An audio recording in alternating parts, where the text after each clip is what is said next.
Hello, hello! Back again! Wow, it's after lunch. The most difficult thing here recently is that we have our coffee machine died after 23 years of very great work, and now we're waiting for the next one, and sometimes it's not so easy. Now I will be ready for a next Italian espresso, but we have to be a little bit patient. We talk now about the Stradivari, since we talked in the last video about how you can recognize or start learning to recognize a Guarnieri. So I think it would be good if you just now watch also this one, in case you only want to be an expert on Guarnieri. Then I think it would be good just to know where's the difference compared to, let's say, Stradivari. Now, I have here one of my nice violins. It's a Stradivari model. It's quite reddish here. This too red. Stradivari didn't make them this red. Is nice, but I'm a little bit feel ashamed to show now you my Stradivari interpretation. So I had the idea, let's take a book and I show you what Stradivari did. Certainly, the reason is that Stradivari didn't come to Cremona and he was the best violin maker in town. But in his first years, he was actually decorating instruments for other makers, and that was his profession. So he was actually carving small decorations inside, and those decorations, you can see them on his decorations they made at that time, and these are his instruments with his label, but it was probably very popular. We can see it very well. And now you just say, well, it's only decorations.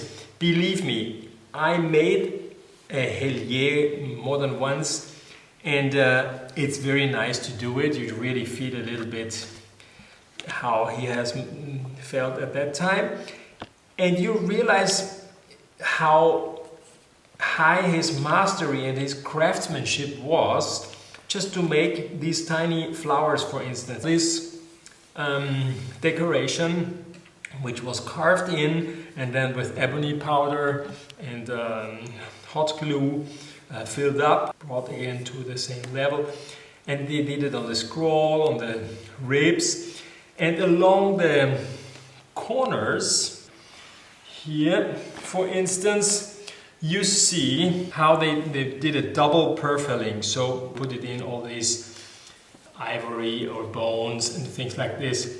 But the point is that how he cutted the corners is not like on a Guarnieri where these purfling just met somehow, but he really gave a touch to underline the whole lines of the instrument.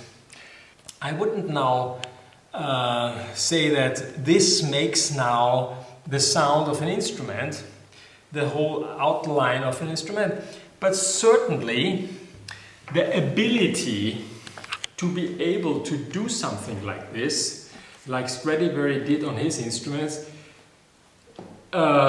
is a certain quality guarantee. And that's why instruments from Stradivari have always been appreciated and kept very well over the years, and have always been very precious, and wealthy customers were searching to own them and were proud to own it. Now, compared to a Guarnieri, where a shape is rather a little bit not so symmetric, and one C is the same as the other one, and one corner is more equal to the other one and everything.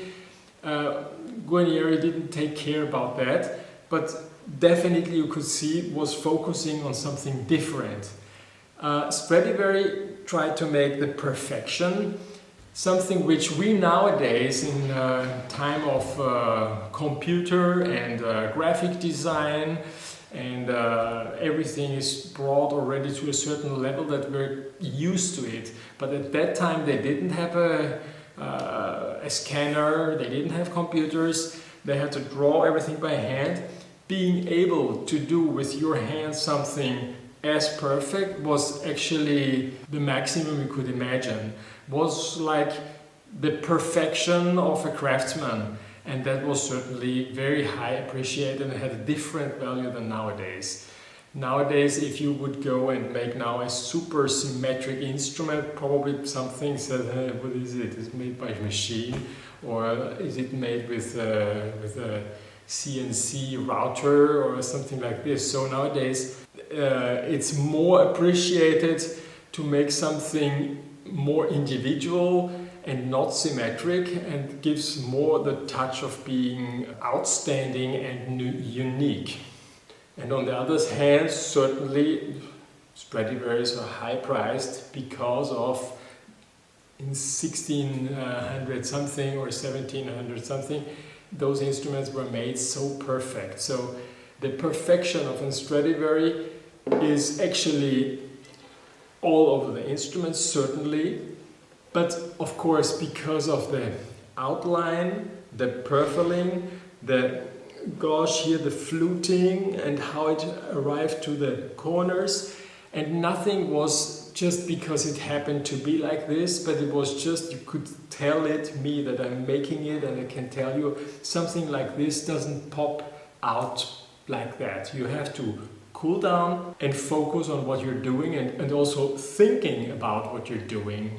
While on a Guarnieri, I wouldn't say that he didn't think of what he was doing, but it was definitely, you could look at it and you can say that, for instance, a nice corner, like you can see it here in the book, is not that it's just two lines which meet each other at the corner, but that was something you have to think of how you can create it, that it becomes graceful and nice and beautiful and matches to the one corner to another, and everything had somehow a face which all was from one person and had one style altogether.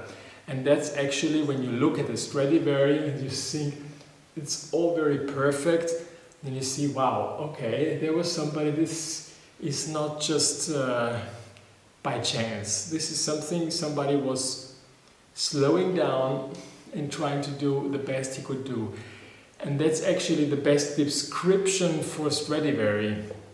But still, for now to be an expert on Stradivari is another thing again, okay? Because there were other makers as well, let's say Montagnana from Venice, who was as well very, very good. And you can see very often, for instance, a cello with the Stradivari scroll, and the body is from Montagnana. And when you look at it, you just think, wow, they fit together. But still, I would say Stradivari was still the top maniac when it came to precision of the outline, of the shape of the instrument, and how the F-holes were in and things like this. Nevertheless, he was very old, and in the very first years he started probably in the evening to make his own instruments, since he had to decorate the instruments of Amati and other makers in town. And so then probably slowly popped up the desire to make his own instruments. So he made them, and certainly they were very precise, but his models were based on Amati. So you see this not yet so perfect shape, it's a little bit more round. The F-holes are a little bit more, I call it the Walt Disney style, a little bit shorter and a little bit, yeah. And then slowly, towards 1680 something, it starts to become perfection more and more. 1710 is probably the best time you can look at instruments of Stradivari, and there he has his own identity in how the shape turned out to be. Yeah? I think this is the best description and could help you by looking at instruments. If you have some further questions about it, I know that Nina actually was thinking of more, just give me 3 things people have to look, and then I know it's Stradivari. I think what I told you right now could help you, that you get into it and then you look at it, and even experts have their difficulties sometimes. So I hope this helps you, and if you have further questions, just leave your questions down below and I'm happy to answer your questions, okay? Don't forget to tell your friends. I'm very glad we are reaching here. We actually are over 6,000 already. And tell your friends, subscribe, and I would love to see you also on my newsletter, okay? Bye bye!